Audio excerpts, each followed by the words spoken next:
A very good morning, guys.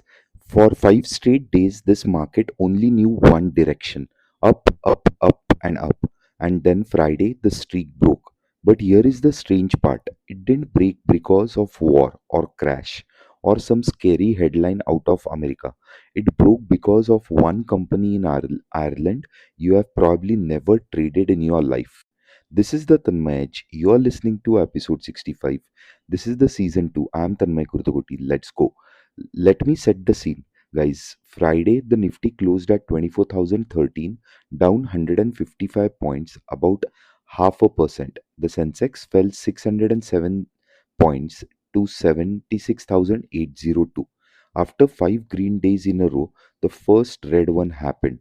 Now, if you only read that headline, you would think that it was a bad day for everyone. It wasn't. Look under the hood, and the whole fall came from one corner of the market: technology. Infosys dropped almost 7% in a single session. TCS fell 3.5%. HCL Tech Mahindra both down more than 2%. The BSC IT index lost almost 3% on its own. And here's why. A giant American consulting firm called Accenture reported its numbers and quietly cut its forecast for the year to 3 to 4% growth. Accenture doesn't even trade in India, but it sells the same thing our IT companies sell to the same customers in the same dollars. So when Accenture says next year looks slow, every fund manager in Mumbai hears the same message about Infosys and TCS. One company in Dublin repriced an entire Indian sector before lunch. That's the whole story of Friday in one line. Not a market sell off, a sectorial sell off wearing the market clothes.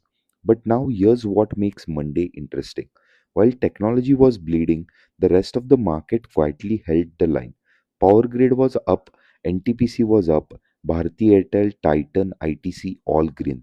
The Nifty fell to a low of 23,902 in the morning, kissed that 24,000 mark from below, and the buyers stepped right back and pushed it back over the line by the close.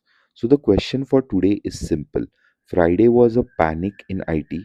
Was it the start of something or just a one day air pocket the rest of the market shrugged off? And the foreign funds are giving us confusing answer. On Friday, on official tally, they actually bought in. So close to 4,900 crores of cash that was bought. That sounds bullish, but at the very same time, in the futures market, they did the opposite. They added to their bets that the market falls. They are now sitting on roughly 2,26,000 contracts betting that the index should go down. That's bigger than it was on Thursday. They bought shares with one hand and sold the index futures with the other. That's not confusion, that's a hedge. They like specific stocks, but they are buying insurance against the whole market. And the pile of short bets matters because if the market keeps climbing, one of these shorts is a buyer in waiting. They'll be forced to cover, and that will be the fuel to the rocket. So let's talk about today, Monday, the 22nd of June. First, there is no expiry today. Nothing to pin the market in place, nothing to hide behind. The next weekly expiry is tomorrow, Tuesday. So today is a clean read of who actually wants to buy and who actually wants to sell. Second, the morning setup is pointing towards a up move. The early indicator Gift Nifty is trading at 24,131, about 80 points higher. Asia is hot. Japan market is up over 2%. Korea and Taiwan are strong.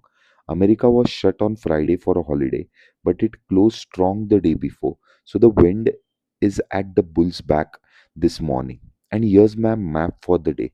We probably open with a gap up somewhere around 24,100 to 130. The first job is to see if that gap holds. If Nifty stays about 24,050 to 24,100 in the first half an hour, the bias is up and those trap shots start sweating in. The room above it is towards that 24,200 mark. That is where sellers have stacked the most resistance. So the first resistance is around that 24,200 mark. Get a close about 24,200 and then 24,300 and 24,500 opens up nicely. But And this is the trap to watch, guys. If we open higher and then slide back towards that 24,050 mark, that is a gap up, was a bait. Below 24,000, the next support directly is 23,900. Under that is 23,800. A gap up that fails is one of the most reliable sell signals there is. Open strong, close weak, and Friday's IT wound starts to spread. And remember, tomorrow is expiry that tends to pull the market towards that 24 to 24 100 by Tuesday's close.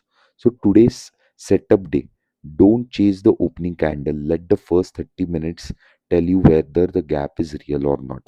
Now I want you to leave with you with one idea, because Friday handed us a perfect example of it.